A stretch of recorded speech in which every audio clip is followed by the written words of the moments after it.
Hi! Hello! Welcome back to ఇతరం కథలు. Please ముందుగా వీడియోకి ఒక చిన్న లైక్ చేయండి. లైక్‌తో పాటు హైప్ ఇవ్వండి. ఈరోజు కథ 'యాంగ్రీ హస్బెండ్' ఎపిసోడ్ నంబర్ 13. కథను రచించిన వారు సుజాత గారు. వాయిస్ ఓవర్ శ్వేత. ఇక లేట్ చేయకుండా కథలోకి వెళ్ళిపోదాం.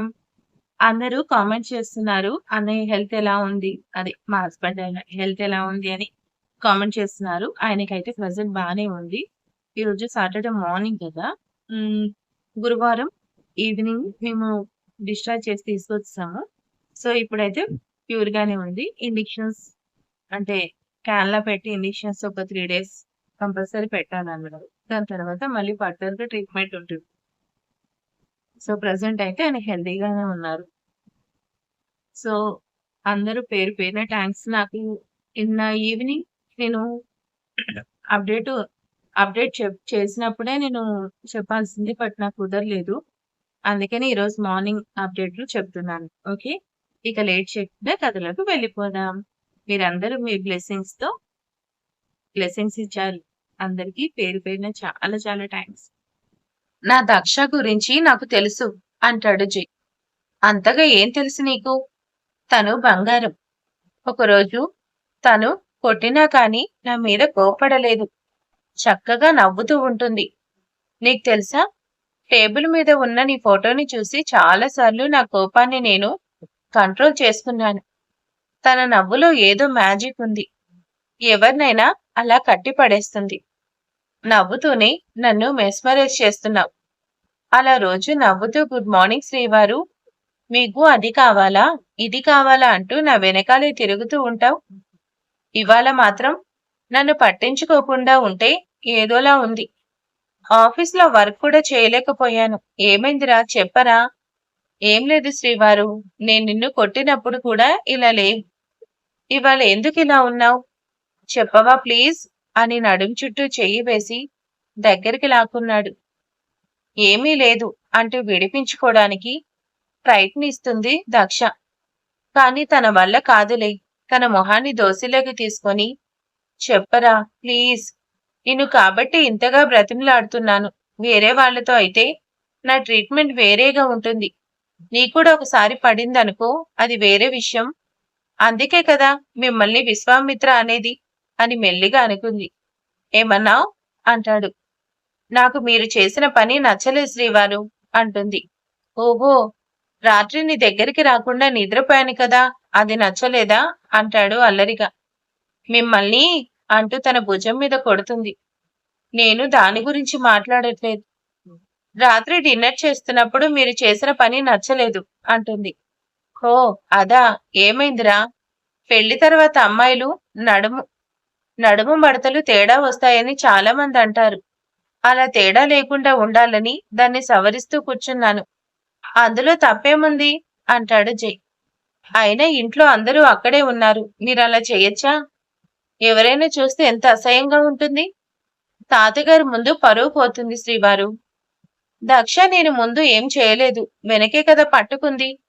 కాబట్టెవరికీ కనిపించదులే అంటాడు జై. అందరూ కూర్చొనున్నప్పుడు మీరు కావాలనే నా పక్కన కూర్చొని నా నడుముని చిన్నగా నొక్కారు. నేను వద్దని విడిపించుకొని మళ్ళీ మళ్ళీ అదే చేశారు. అర్థం చేసుకోండి శ్రీవారు. అందరూ మన ఏజ్‌లో ఉన్నవాళ్లే. మహా అయితే 2 లేదా 3 సంవత్సరాలు తేడా ఉంటుంది. వాళ్ళ ముందు మీరిలా చేస్తే వాళ్ళది చూస్తే ఎలా ఉంటుంది చెప్పండి? పరిస్థితి మనకి చాలా ఇబ్బందిగా ఉంటుంది. ముఖ్యంగా నాకు. వాళ్ళకి కూడా అన్నీ తెలుసు. మనం వాళ్ళ ముందు డీసెంట్‌గా ఉంటేనే బావుంటుంది. మన ప్రవర్తన వాళ్ళని రెచ్చగొట్టే విధంగా ఉండకూడదు. పైగా వాళ్ళందరికీ నువ్వే ఇన్స్పిరేషన్ అవ్వాలి. అలాంటిది నువ్విలాంటి చిన్న చిన్న విషయాల్లో వాళ్ళు మిమ్మల్ని చీప్‌గా చూడకూడదు. ఇంత చిన్న విషయానికి ఎలా మాట్లాడుతున్నావో ఒకసారి ఆలోచించండి శ్రీవారు. తాతయ్య గారు ఏమన్నా చెప్పాలంటే, జయ అన్నయ్యలాగా నువ్వు కూడా బాగా బిజినెస్ చేయాలి. అన్నయ్యలాగే అలా చెయ్యాలి, ఇలా చెయ్యాలి అని ప్రతి దాంట్లో నిన్ను ఎగ్జాంపుల్‌గా చూపిస్తారు. ఎందుకంటే నువ్వు అన్నింట్లో పర్ఫెక్ట్‌గా ఉంటావు. ఎవరిని ఎక్కడ ఎలా డీల్ చేయాలో నీకు బాగా తెలుసు. అందుకే ఇంత చిన్న వయసులోనే తాతయ్య బాధ్యతలన్నీ తీసుకొని వాటిని చాలా జాగ్రత్తగా హ్యాండిల్ చేస్తున్నావు. అన్ని విషయాల్లో అంతా పర్ఫెక్ట్‌గా ఉండే నువ్వు ఇక్కడ మాత్రం వాళ్ళ ముందు మీరు తక్కువగా ఉండడం నాకు నచ్చదు. మా శ్రీవారు ఎక్కడున్నా సరే హై లెవెల్‌లో ఉండాలి. అప్పుడే నాకు నచ్చుతుంది. నువ్వు చెప్పినట్టే హై లెవెల్‌లో ఉంటాలే. ఏంటి దక్ష ఇది? నేను నిన్నే కదా పట్టుకుంది. పక్కింటి వాళ్ళని పట్టుకున్నట్టు అంత ఫీల్ అవుతున్నావేంటి? శ్రీవారు అంటూ తను కూడా దగ్గరికొచ్చి ఫ్రూట్స్ కట్ చేసి ఒక పీస్ నోట్లో పెడుతూ మీరేదన్నా చేయండి. అది కూడా రూమ్‌లో మాత్రమే. బయటకు వచ్చాక చాలా డీసెంట్‌గా ఉండాలి. ఎందుకంటే మిమ్మల్ని చూసి మిగతా వాళ్ళు పబ్లిక్ రొమాన్స్ తప్పు కాదు అనుకుని ఏదైనా పొరపాటు చేశారే అనుకో చాలా ఇబ్బంది పడాలి. అర్థం చేసుకోండి. సోషల్ మీడియా పుణ్యమా అని ఈ ప్రపంచం మొత్తం మన చేతుల్లో ఉంటుంది. వాళ్ళకి తెలియని విషయాలు ఏముంటాయి చెప్పండి? అందుకే ఇంకెప్పుడు అలా చెయ్యొద్దు. జై దక్ష పెట్టింది తింటూ ఆలోచనలో పడతాడు. Your right. ఏదో సరదాగా అలా చేశాను కానీ ఇంత దూరం ఆలోచించలేకపోయాను. It's okay. ఇక నుంచి ఎప్పుడు ఇలాంటి పొరపాటు జరగదు. ఓకేనా? ఫ్రెండ్స్, జై ఇక్కడ కూడా సారీ చెప్పలేదు. ఓకే శ్రీవారు అంటుంది. ఆ మాట కొంచెం నవ్వుతూ చెప్పొచ్చు కదా అంటాడు జై. అవును, ఇంట్లో ఎవరూ లేరు ఏంటి? పెద్దమ్మ గారు ఏదో పనుందని బయటికి వెళ్లారు. తాతయ్య గారు ఆఫీస్కి వెళ్లారు. మిగతా వాళ్ళు కాలేజ్కి వెళ్లారు. జై లేచి బయటికి వచ్చి అటు ఇటు చూశాడు. ఇంకా ఇంట్లో ఎవరైనా ఉన్నారా లేరా అని. పని వాళ్ళు హౌటర్స్ క్లీన్ చేస్తున్నారు. పద్మ మార్కెట్కి వెళ్ళింది. ఓహో అలాగా అంటూ యాపిల్ పీస్ నోట్లో పెట్టుకొని దక్షని దగ్గరగా లాక్కొని అది నోట్లో అలాగే ఉంచుకొని మెల్లిగా తన పెదాలు అందుకొని తనకి కూడా కొంచెం యాపిల్ తినిపిస్తాడు. దక్ష జైని వదిలించుకొని నీకు అస్సలు సిగ్గులేదు అనుకుంటూ తన పెదాలు సిగ్గుపడుతూ తుడుచుకుంది. రాత్రంటే ఎవరో ఉన్నారు అన్నావు. ఇప్పుడెవరూ లేరు. ఇలా ఒంటరిగా ఉన్నప్పుడు నా ఇష్టం అని చెప్పావు. ఇక నా ఇష్టాన్ని అస్సలు కాదనకూడదు కదా. ఇందులో తప్పేముంది అంటాడు. శ్రీవారు మీతో నేను మాట్లాడలేను. నా వల్ల కాదు అంటుంది. జై ఇందాకట్లాగే మరో పీస్ తనకి తినిపిస్తాడు. ఇలా ఆఫీస్ మధ్యలో వచ్చి కిచెన్లో రొమాన్స్ చేస్తున్నారని తాతయ్య గారికి చెప్తాను. కిచెన్లోని రొమాన్స్ చేస్తున్నానని చెప్పడం కాదు, దాంతో పాటు బెడ్రూమ్లో కూడా చేస్తున్నానని చెప్పు. మనం ఇద్దరం చాలా హ్యాపీగా ఉన్నామని తాతగారు సంతోషపడతారు. తమ నవ్వితే బాగుంది శ్రీవారు. అప్పుడప్పుడు ఇలా నవ్వించొచ్చు కదా. తన వైపు ప్రేమగా చూస్తుంది. సరే, ఇప్పుడు శ్రీవారు శ్రీవారు అంటావేంటి? జయ్యని కాని డార్లింగ్ అని కాని పిలవచ్చు కదా అంటూ తల తెచ్చి ఢీ కొడతాడు. ఏమో, నాకు ఇలాగే నచ్చింది. నేను ఒక 5 days బెంగళూరు వెళ్లాల్సిన పనుంది. ఆ మాటలు వినగానే దక్ష ఫేస్ లో డల్నెస్ గమనిస్తాడు జై. ఇప్పటిదాకా మామూలుగానే ఉన్నా ఒక సడన్ గా ఏంటి ఇలా అయిపోయావు? తన మెడవంపుల్లో మొహాన్ని దాచుకుంటూ తప్పదా వెళ్ళాలా అంటుంది. నీరసంగా మొహం పెట్టి బిజినెస్ అన్న తర్వాత ట్రిప్పులు ఉంటాయి కదా, అవన్నీ వదిలేసి నీతో కలిసి రొమాన్స్ చేస్తూ కూర్చుంటే కుదరదు కదా అంటూ తనని వెనక నుంచి గట్టిగా పట్టుకున్నాడు. 5 రోజులా నేను ఉండలేను, నన్ను కూడా తీసుకువెళ్ళండి అంటుంది గారాలు పోతూ. ఓకే తీసుకెళ్తాను కానీ హెవీ వర్క్ ఉంటుంది. నువ్వు అక్కడికొచ్చి కూడా హోటల్ రూమ్ లో కూర్చోవాల్సిందే. పొద్దునే గుడ్ మార్నింగ్ చెప్పి వెళ్తాను. నైట్ వచ్చి మళ్ళీ గుడ్ నైట్ చెప్తాను. నేను లేకపోయినా ఒంటరిగా రూమ్ లో కూర్చోగలనంటే చెప్పు తీసుకెళ్తాను.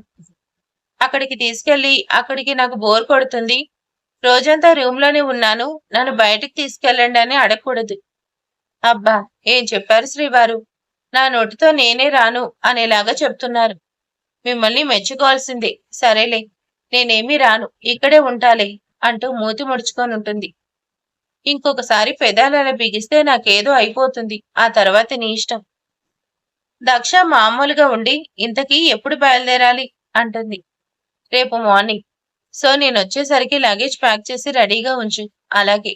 సరే బాయ్ అని చెప్పి తనని గట్టిగా హత్తుకొని ఇక్కడ జరిగిందంతా గుర్తు చేసుకుంటూ ఆఫీస్కి వెళ్ళి నుదుటి మీద ముద్దు పెట్టి నవ్వుకుంటూ వెళ్ళిపోతాడు. అక్కడికి వెళ్ళగానే సడన్ గా చిరునవ్వు మాయమైపోయి సీరియస్నెస్ వస్తుంది. నడుచుకుంటూ వచ్చి డోర్ ఓపెన్ చేయగానే బయటకొస్తూ మౌనిక కనిపిస్తుంది. సీరియస్ గా లోపలికి వెళ్తూ కమ్ విత్ మీ అంటాడు. లోపలికి వెళ్తుంది మౌనిక. సీరియస్ గా తన వైపు చూస్తున్న జైని చూడగానే తనకే ఒళ్లంతా చెమటలు పట్టేశాయి. నేను లేనప్పుడు నా రూమ్ లో నీకేం పని? అయినా నేను బయటికి వెళ్తున్నప్పుడు నువ్వు చూసావు కదా, మరి నా రూమ్ లోకి ఎందుకు వచ్చావు? సార్ అది కంపెనీ వాళ్ళు ఫోన్ చేశారు, మీతో మాట్లాడాలి అన్నారు. మీరు రూమ్లోకి ఉన్నారేమో అని చూడ్డానికి వచ్చారు అంటుంది. జై చురుగ్గా మౌనిక వైపు చూస్తాడు. అంటే మీరు వెళ్ళడం చూశాను సార్. నేను వర్క్ చేసుకుంటూ బిజీగా ఉన్నప్పుడు లోపలికొచ్చి ఉంటారు అనుకున్నాను. అందుకే ఈ విషయం మీకు చెప్పడానికే వచ్చాను అంతే అంటూ తడబడుతూ చెప్తుంది. Okay, now you can go అంటాడు జై. తను వెళ్ళగానే రిమోట్తో డోర్ క్లోజ్ చేసి సీసీటీవీ కెమెరా ఆన్ చేస్తాడు. తను రూమ్లో జరిగేది చూస్తాడు. మౌనిక చెప్పినట్టుగానే వచ్చింది. సీట్ వైపు చూసింది. అక్కడెవరూ లేకపోవడంతో వెంటనే బయటకొచ్చింది. సో తను చెప్పింది నిజమే అన్నమాట అనుకొని తను వర్క్లో బిజీ అవుతాడు. ఈవినింగ్ వర్క్ పూర్తవ్వగానే తను లేని ఈ 5 రోజులు ఏమేం వర్క్ చేయాలో అందరికి ఇన్స్ట్రక్షన్స్ ఇస్తాడు. జాగ్రత్తగా ఉండండి, ఏదైనా ప్రాబ్లం అయితే వెంటనే ఫోన్ చేయమని మూర్తికి మరీ చెప్తాడు. ఈ 5 రోజులు ఇక్కడికి ఆది వస్తాడు. తనకి కూడా అలవాటవుతుంది కదా, కొంచెం జాగ్రత్తగా చూసుకోండి అంటాడు మూర్తితో.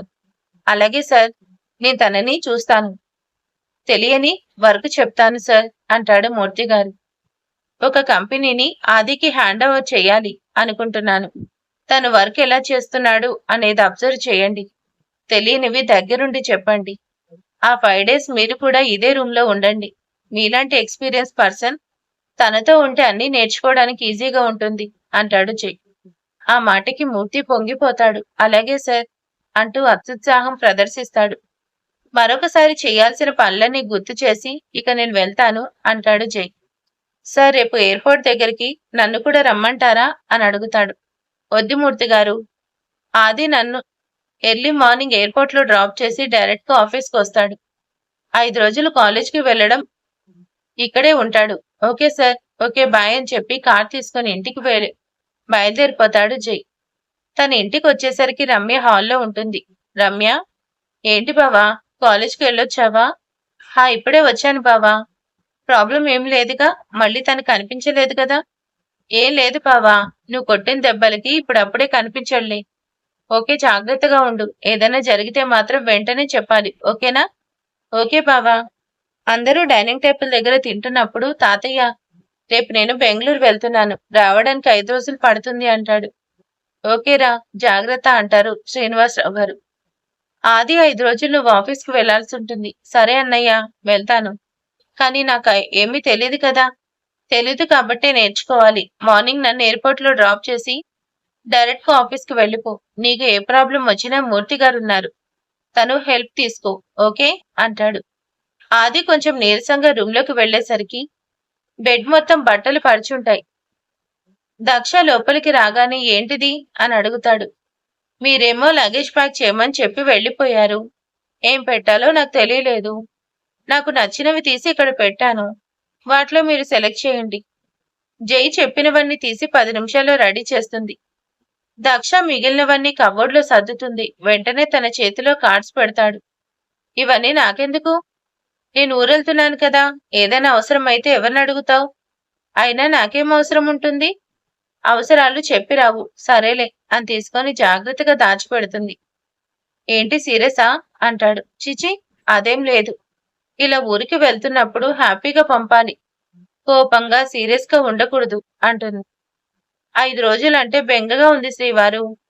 మరి మొన్న నెల రోజులు పుట్టింటికి వెళ్ళావు. వెళ్ళింది మా అమ్మ వాళ్ళ ఇంటికి కదా.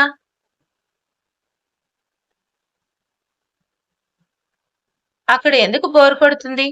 శ్రీవారు, నాకు ఒక ఐడియా వచ్చింది, చెప్పనా? ఏంటో అది? ఎలాగో మీరు ఊరు వెళ్తున్నారు కదా, ఈ 5 రోజులు నేను అమ్మ వాళ్ళ ఇంటికి వెళ్ళి రానా? ఇక్కడికి వచ్చేసరికి నేను ఇక్కడే ఉంటాను. ఈలోపు వెళ్ళొచ్చేస్తాను కూడా అని సంతోషంగా అడుగుతుంది. వెళ్ళనా ప్లీజ్? అసలు నువ్వు అక్కడి నుంచి వచ్చి ఎన్ని రోజులైంది? ఇప్పుడు వద్దులే. ప్రతి నెల ఇలా వెళ్లాల్సిన పని ఉంటుంది. ఈసారి నుంచి నేను వెళ్ళినప్పుడు నువ్వు కూడా వెళ్దువు గాని, సరేలే అంటాడు. జై వెల్లికిలో పడుకొని తల కింద 2 చేతులు పెట్టుకొని, పుట్టింటికి వెళ్ళడానికి ఎన్ని ప్లాన్లు వేస్తున్నావు? ఇలా నేను ఊరు వెళ్తున్నాను అనగానే వెంటనే అక్కడికి వెళ్తానంటావేంటి? వెళ్తే తప్పేంటి అనుకుంటూ వచ్చి జై పక్కన పడుకుంది. ఓకే, నెక్స్ట్ మంత్ నుంచి అలాగే జై అంటాడు. థ్యాంక్ యూ అంటూ తన చుట్టూ చేతులు వేసింది.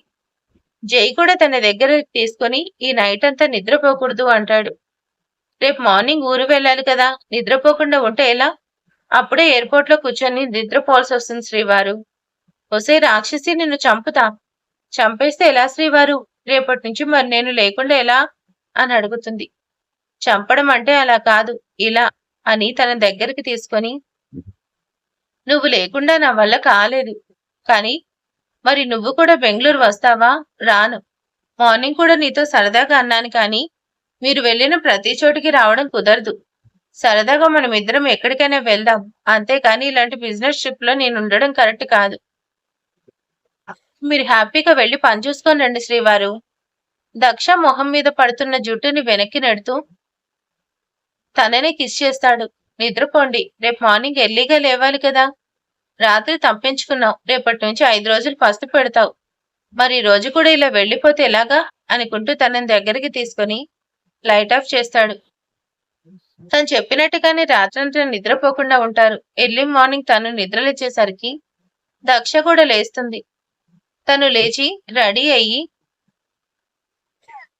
వచ్చి అన్ని సర్దుకొని దక్షని ఒక్కసారిగా గట్టిగా హక్ చేసుకొని బాయ్ అని చిన్న ముద్దు పెట్టి ఓకేనా అంటాడు. హ్యాపీ జర్నీ శ్రీవారు అంటూ తను కూడా గట్టిగా పట్టుకుంటుంది.